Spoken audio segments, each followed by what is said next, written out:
Sean todos bienvenidos a la presente exposición desarrollada por estudiantes del quinto ciclo de la Escuela Profesional de Sociología de la Universidad Nacional José Faustino Sánchez Carrión de Huacho.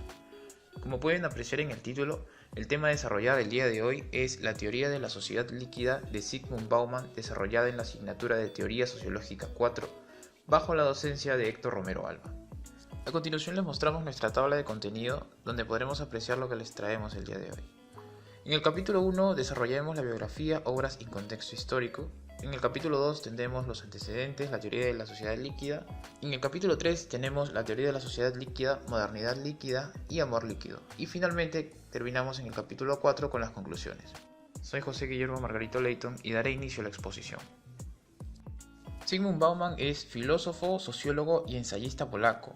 Nace en Poznań el 19 de noviembre del año 1925 en la cuna de una familia humilde y judía.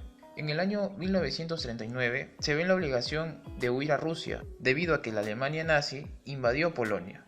Bauman participa del primer ejército polaco controlado por los soviéticos. Vuelve a Polonia en el año 1945 donde forma parte del ejército polaco. En el año 1954 se recibe de sociólogo en la Academia de Ciencias Sociales y Políticas en Varsovia, donde además trabajó como profesor.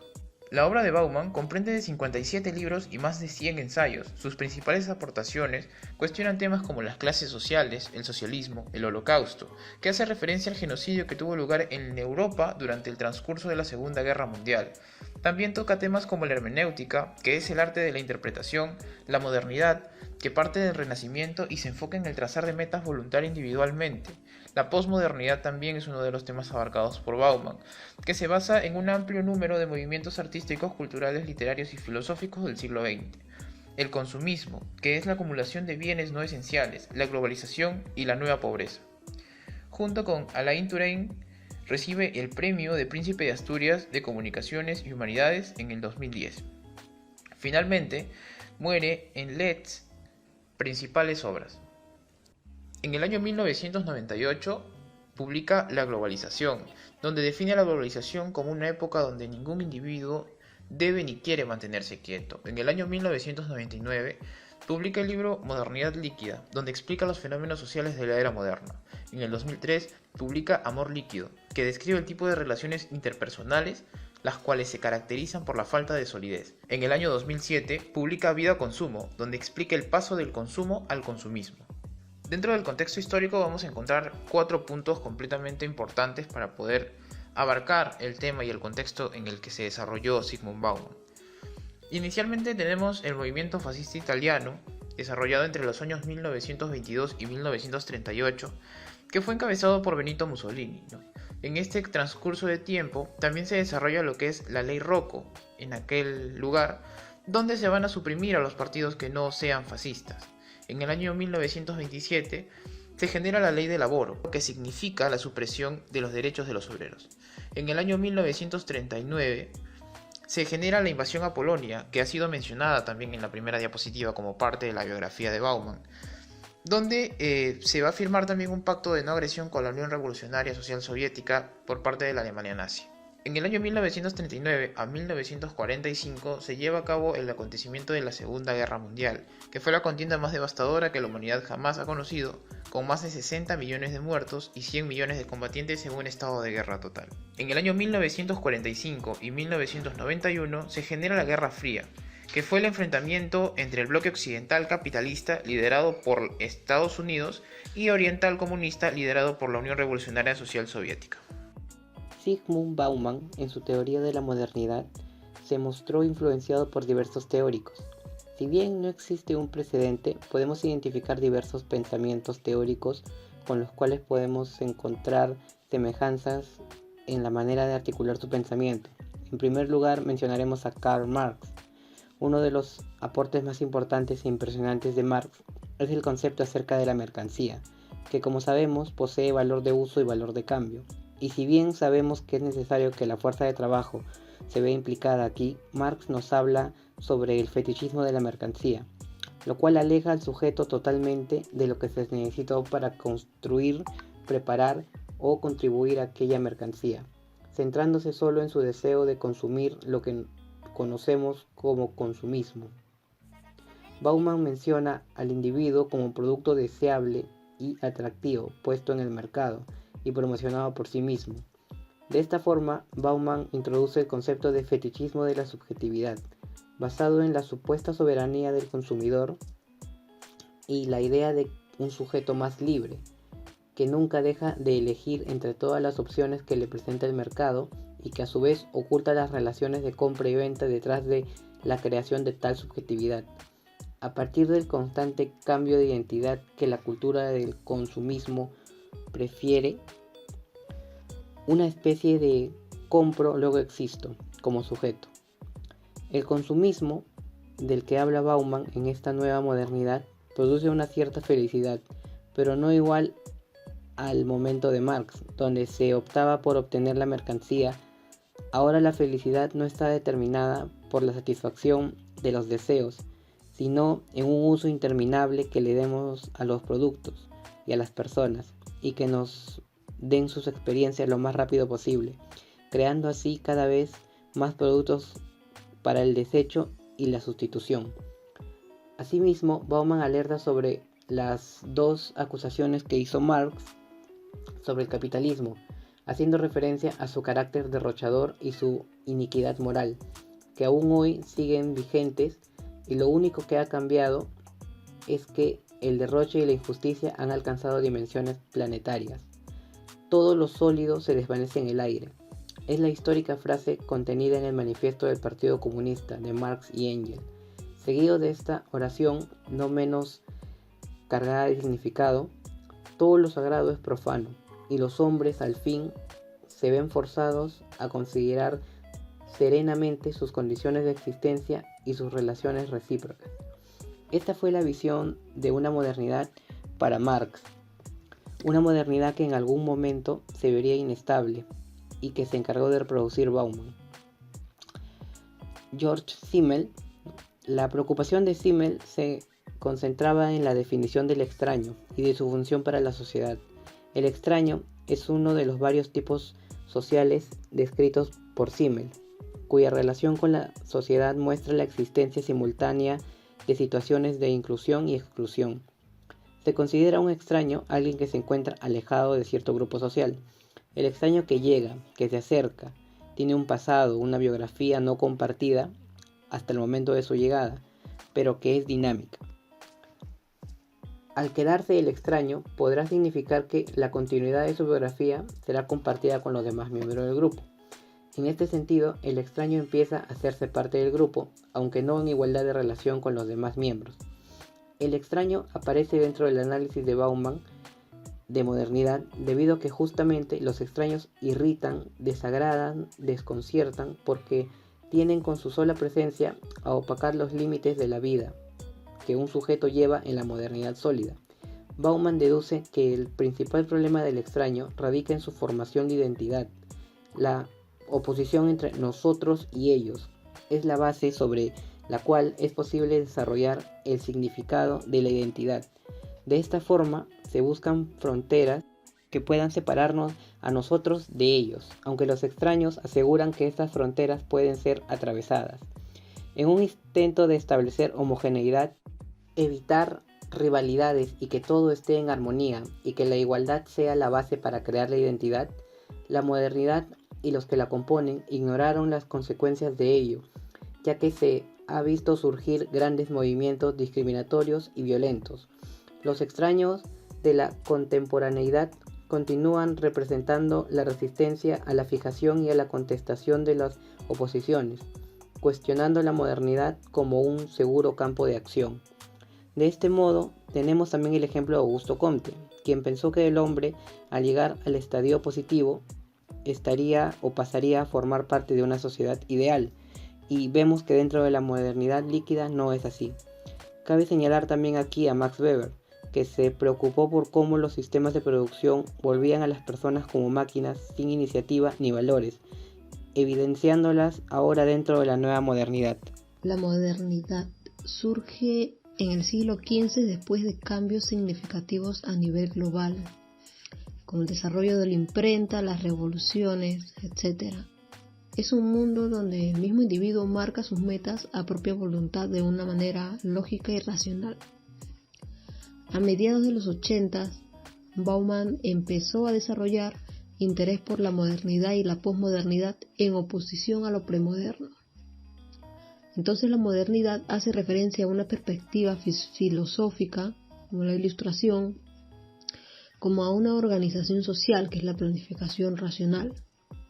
En esta etapa, el orden viene a ser artificial y frágil. Las personas son quienes crean el orden, ya no se piensa que es Dios.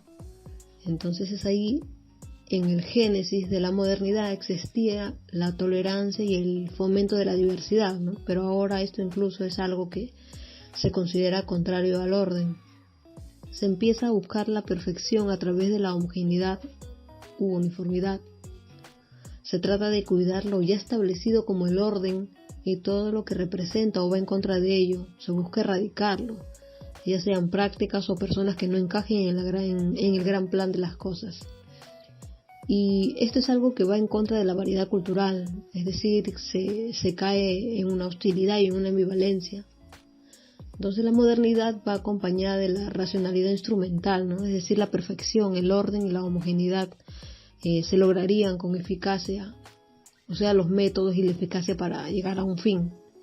La burocracia, un punto fundamental dentro de este tipo de la racionalidad, ya que son organizaciones donde los burócratas reciben información esperando que se sigan las normas y órdenes de los de arriba, sin detenerse a reflexionar sobre la racionalidad del hecho. Es por ello que, a través de investigaciones, Bauman encuentra una relación entre la modernidad y las matanzas, que viene a ser el Holocausto, hallando en sí poca evidencia de odio por parte de los alemanes hacia los judíos. Y por el contrario, esto en realidad va mucho más allá, se debería, ¿no?, a la propia naturaleza de la modernidad en realidad. Las organizaciones que se iban formando en aquel tiempo moderno producían individuos amorales, ¿no?, deseosos de conseguir cualquier objetivo, por supuesto siguiendo órdenes de los de arriba, ¿no? Es por ello que Bauman nos dice que el Holocausto fue producto de un modo de operar burocrático junto a un análisis de coste-beneficio, surgiendo, no planificado, a inicios de los 40 como una solución eficiente al problema judío, ya que a ellos se les consideraba un obstáculo entre el orden utópico y la raza aria. Además, también se les trataba de espías, o se pensaba que eran espías. Y como habíamos dicho antes, en la sociedad de aquel entonces empezaba a implantarse el supuesto de que la humanidad debía perfeccionarse. Otro punto a explicar es que la modernidad se forma una producción intelectual, que junto al Estado-Nación, los intelectuales son los que cumplen la función de encaminar a la sociedad hacia un futuro más racional, ordenado y perfecto. Hay un alejamiento hacia las tradiciones locales, los prejuicios y las creencias, siendo así esto les permite diseñar procedimientos correctos para obtener un juicio verdadero y moral. Esto contrasta la situación posmoderna. Ya en el siglo XX hay cambios evidentes de racionalidad de los valores a la racionalidad instrumental. Así, por ejemplo, la modernidad contempla a los intelectuales como legisladores, o sea que eran personas capaces de arbitrar litigios, y en la posmodernidad se les ve como intérpretes. Ya no solo intentan trascender la lengua a la cultura y la cultura, sino que facilitan la comunicación entre culturas. Es así entonces que la posmodernidad es un proceso cultural identificado en muchos países a inicios de los 70, caracterizado por la crítica al racionalismo, la atención a lo formal y la búsqueda de nuevas formas de expresión junto a una carencia ideológica y compromiso social. Pasando a la modernidad líquida, entonces nos hacemos la siguiente pregunta, ¿no? ¿Qué es la modernidad líquida? Previo a una sociedad moderna se encontraba una sociedad sólida en donde las relaciones entre los seres humanos eran llevaderas, teniendo al Estado-Nación como representante, como benefactor de la seguridad. También estaba la familia y la religión, pero con el surgimiento de la tecnología, la ciencia, los aspectos políticos, económicos, el intercambio cultural, la apertura de mercados y la globalización han hecho que los individuos se desprendan de la sociedad.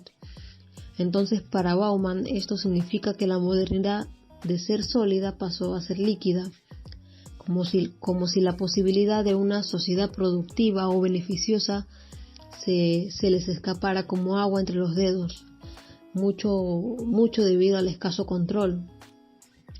La sociedad actual se rige bajo la incertidumbre, sentimientos de inestabilidad y desconfianza. Es por ello que Bauman usa la metáfora de la modernidad líquida para referirse a aquella sociedad posmoderna que posee las cualidades de los fluidos en sentido de ser liviano, móvil, cambiante, inconsciente, inconsistente. Es decir, hay una dificultad para conservar una única forma. Hay 5 conceptos importantes para las actuales condiciones humanas, desde las perspectivas sociológicas, que trata de responder interrogantes como ¿qué es la sociedad?, ¿qué la compone?, ¿qué relación hay entre los elementos y el mundo exterior? Y también analizar la complejidad, ¿no? El sentido de pertenencia social se comienza a diluir para dar paso a la individualidad, donde el individuo comienza un sentido independiente, comienza a generar un sentido independiente en él. Es así que la sociedad ahora es un conjunto de individualidades, ¿no? Si bien algunos individuos ante los nuevos cambios reaccionan de manera favorable, otros no, a tal punto de sentir miedo, pues la emancipación, que es la independencia, la libertad, si es de un momento a otro, no es algo a lo que estén acostumbrados. Está presente la modernidad, pero muchos no se consideran así. Por ejemplo, ¿no?, las dificultades de algunas personas adultas que presentan con el manejo de los dispositivos tecnológicos, ¿no? De la misma manera, cuando el individuo se emancipa, desarrolla un carácter consumista tratando de conseguir más, ya sean servicios o cosas materiales, pero a la vez esto provoca que se despreocupen por lo que sucede alrededor. Las satisfacciones pasan de ser rápidas debido a su tiempo de expiración, tal es el caso de la moda o lo último en tecnología. En cuanto al tiempo y el espacio, que antes permanecían juntos, podemos ver ahora que se han vuelto distantes. No solo eso, sino que luchan entre sí. Ahora, gracias a los avances tecnológicos, lo que antes nos parecía remoto, ahora solo está a un solo clic. Por ejemplo, el Internet y sus múltiples usos. Con respecto a los espacios, hay ciertas formas de clasificaciones dentro de la convivencia humana, donde se da ciertas necesidades de exclusión, ya que éste solo se moverá y se expresará con aquellas que considere de su propia clase. Existen los espacios émicos, destinados a la exclusión, los espacios fágicos, a la inclusión masificada de consumo, los espacios no lugares, que son los sin expresiones simbólicas de identidad, y los espacios vacíos, ¿no?, que siempre hay, pero inexistentes en nuestro mapa mental. Con respecto al trabajo, también se ha visto modificado, ya que de bien común ha pasado a ser individual. Además de que antes este era a largo plazo, donde se creaban lazos afectivos entre los individuos, pero ahora solo es algo inmediato, ya que la durabilidad no es importante, no hay vínculos o lazos, y solo la gratificación es lo que prevalece. Imperan los propios intereses y el capital humano como el medio que transforma la materia, ¿no? Es decir, el ser humano ha dejado de ser humano para ser un simple objeto de producción y consumo. Y en cuanto a la comunidad, como ya hemos visto, se ha convertido en una individualidad colectiva. Para el individuo su seguridad es primero, muy por encima de los intereses comunitarios, y entonces solo cree en él. En otro punto podemos analizar la imposición histórica de la economía de mercado, ¿no? La modernidad impuso un orden económico con dominación a la vida humana. Es una fuerza irracional que exonera leyes con tal de hacer que el mercado crezca descontroladamente y que además se opone a los sistemas de compromiso mutuo. Es por ello que la ciudadanía está impedida de rebelarse contra el orden social. Si bien la sociedad de consumo promete satisfacer los deseos humanos, ya sean materiales o servicios, detrás se esconde la verdadera intención, pues se prevé que en realidad no sean del todo satisfechos. Es así que la no satisfacción es el motor de la economía. Y para ello hay dos vías: denigrar el producto al poco tiempo de haberse lanzado sacando otros nuevos, o lo otro, que es satisfacer cada carencia que dé pie a nuevas necesidades. Por lo tanto, el consumismo es una economía de engaño, exceso y desperdicio, pero al mismo tiempo esto es lo que garantiza el funcionamiento de la sociedad por ser abarcante, siendo además que se ha introducido en áreas de la vida como la educación, la cultura, haciendo que todo esté supeditado a unas cifras económicas que hacen que un servicio u objeto, independiente de su calidad, sea exitoso o no. Otro punto importante que trata Bauman es sobre los triunfadores egoístas, ¿no? ¿Quiénes son los triunfadores egoístas? Al igual que la sociedad cambia, pasa lo mismo con sus miembros. Antes de que las formas se consoliden en hábitos y así en una rutina determinada, trayendo consecuencias para algunos, ya que los logros no se solidifican en algo duradero y todo se invierte. Es así que los triunfadores en la sociedad son las personas ágiles, volátiles, hedonistas y egoístas que son capaces de ver la novedad como buena noticia, encontrar en la precariedad un valor, la inestabilidad como ímpetu y lo híbrido como riqueza. Es decir, es aquel que aspira al poder, a la fama y al dinero por encima de cualquier cosa y a toda costa.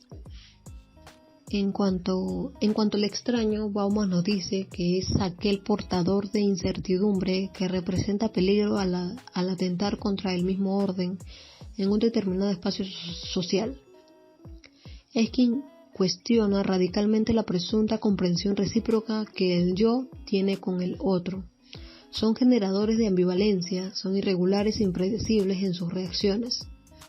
A ellos se les atribuye la falta de confiabilidad por lo errático de su rumbo, su laxa moralidad y deshonestidad. Dicho de otra manera, los marginados son el punto de reunión de riesgos y temores que acompañan el espacio cognitivo. Son el epítome del caos que el espacio social intenta empeñosamente sustituir por el orden. El problema común a los extraños de todos los tiempos es que ellos ofuscan las reglas que establecen la seguridad en el tocante a las formas de actuar y a los patrones de comportamiento. Los extraños pueden ser hasta cierto punto familiares o totalmente desconocidos, pero no son parte integrante del nosotros ni de ellos. Ellos se mantienen en un espacio que no puede ser precisamente definido, ¿no? Según Bauman, ellos no son ni próximos ni distantes, ni una parte de nosotros ni una parte de ellos. No son ni amigos ni enemigos. En otro punto, con respecto al hombre asediado, nos hacemos la pregunta de quiénes son los asediados.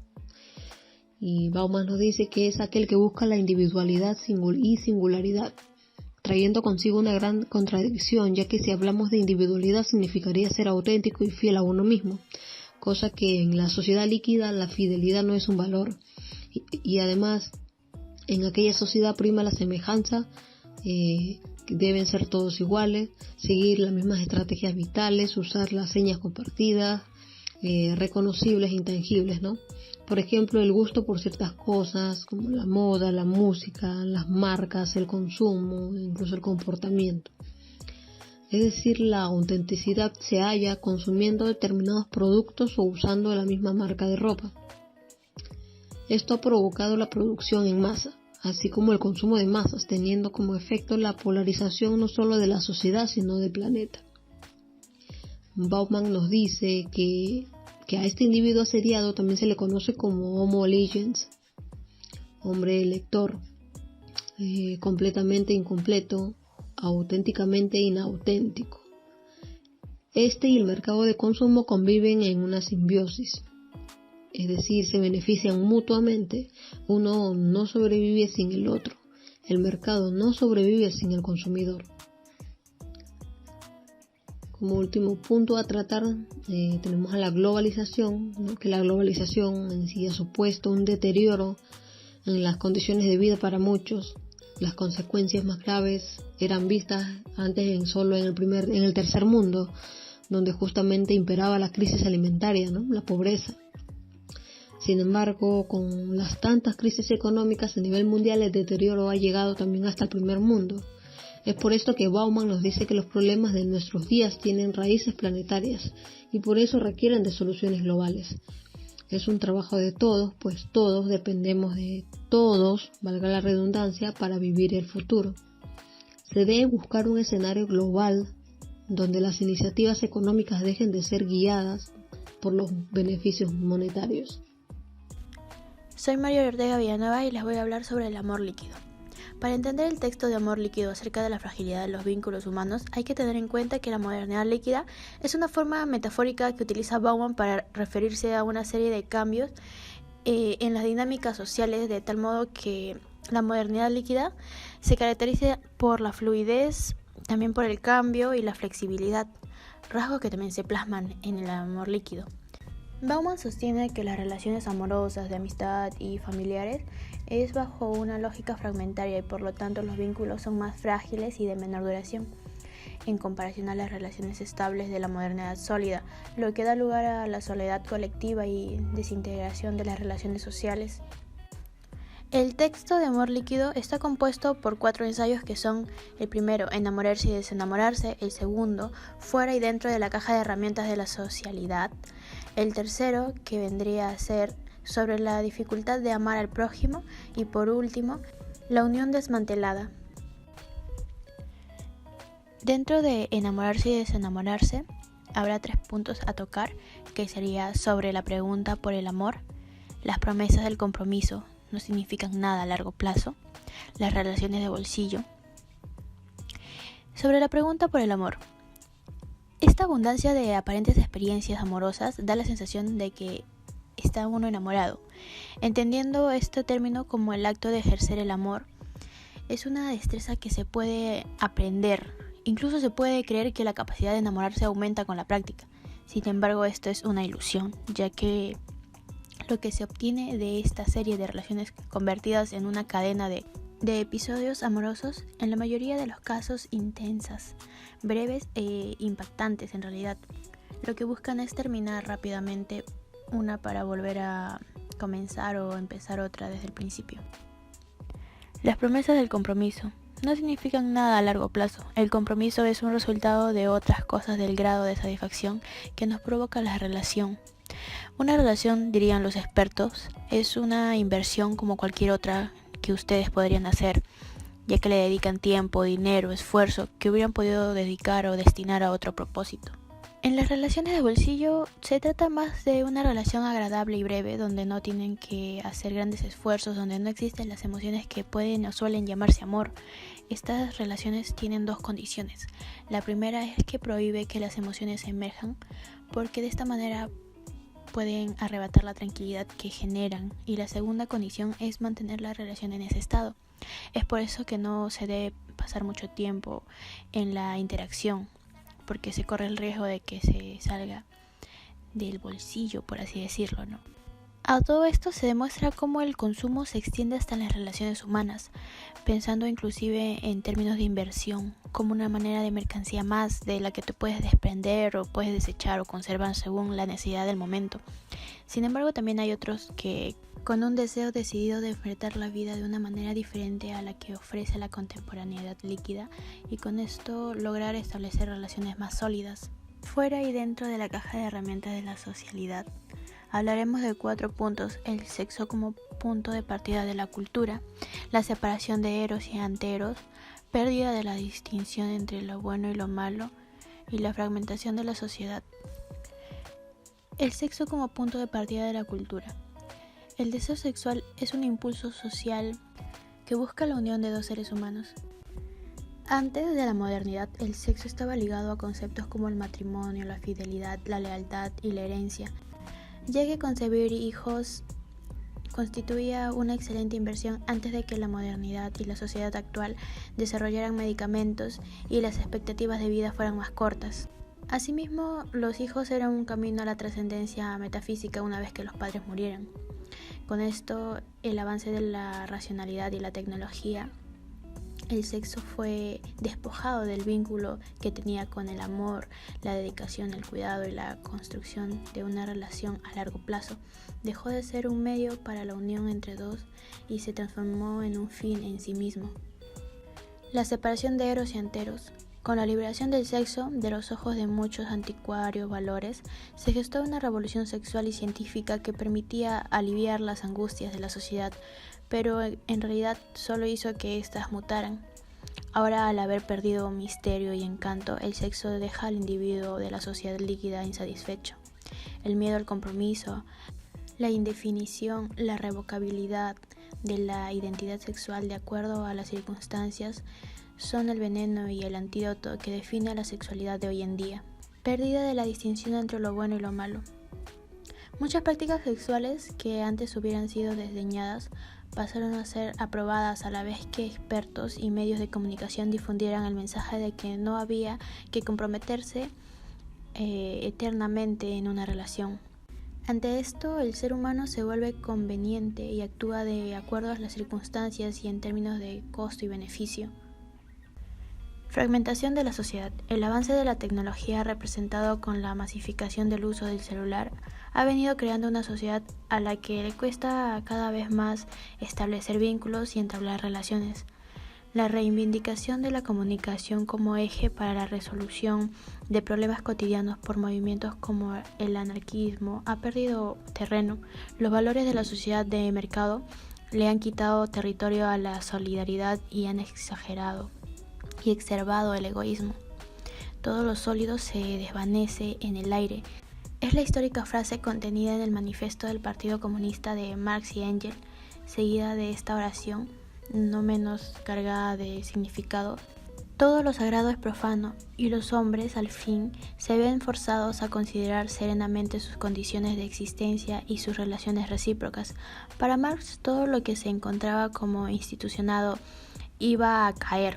Nos referimos, por ejemplo, a la familia, a los tipos de familia, la familia monoparental, la familia reconstruida, la familia unipersonal. Y así pues, él decía que nada es para siempre o nada permanecía estático, ¿no? Ya que la familia se mantiene solo por un tiempo y luego en unos años desaparece o se desarma. Hasta las normas cambian y han cambiado. Ahora se interpreta de diferentes maneras cuando antes estaba establecida de una sola forma en cómo interpretarlas. Sobre la dificultad de amar al prójimo. Se busca comprender el concepto del amor al prójimo con la idea basada en que solo si la otra persona compartiera mis ideales o por el simple hecho de que es mi prójimo debería amarla, o que debería esperar que el prójimo tenga una actitud positivamente igual a lo que indica el mandamiento.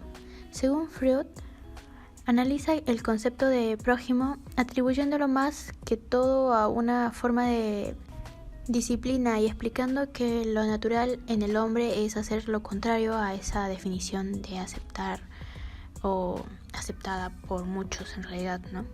Según la interpretación judía, hace referencia de que el ser humano atribuye la definición del prójimo como algo no inherente a la naturaleza del ser humano, y según este texto, la interpretación aristotélica respalda esa dicha opinión.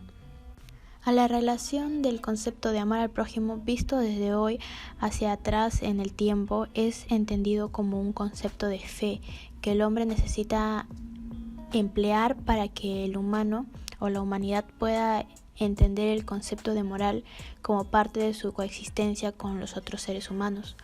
Solo el concepto de amarse a sí mismo no es la garantía de una supervivencia o coexistencia con los demás seres. Sin embargo, la simple extensión al primer concepto de cómo a uno mismo implica una actividad distinta de que nos diferencia de los animales, ya que sin esta extensión de la palabra amor a sí mismo no tendría un significado trascendental para lo que siempre fue algo aceptado por el ser humano.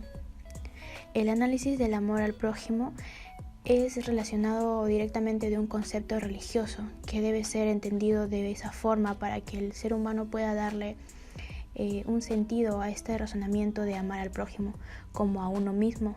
puesto que el hombre siempre busca encontrar el sentido de esa acción y ello lo conlleva necesariamente a dudar de ese concepto que a través del tiempo no ha sido aplicado con una forma de vida para la coexistencia pacífica entre los hombres dada su naturaleza, y es por ello que es imperativo asociar el contexto de amor al prójimo con la de como a ti mismo. La unión desmantelada. Esta presenta las consecuencias locales que para los vínculos sociales y humanos tienen el ejercicio de una economía política del miedo, del humanismo globalizado, agenciada eficazmente por los nuevos gurús de las esferas públicas mediáticas.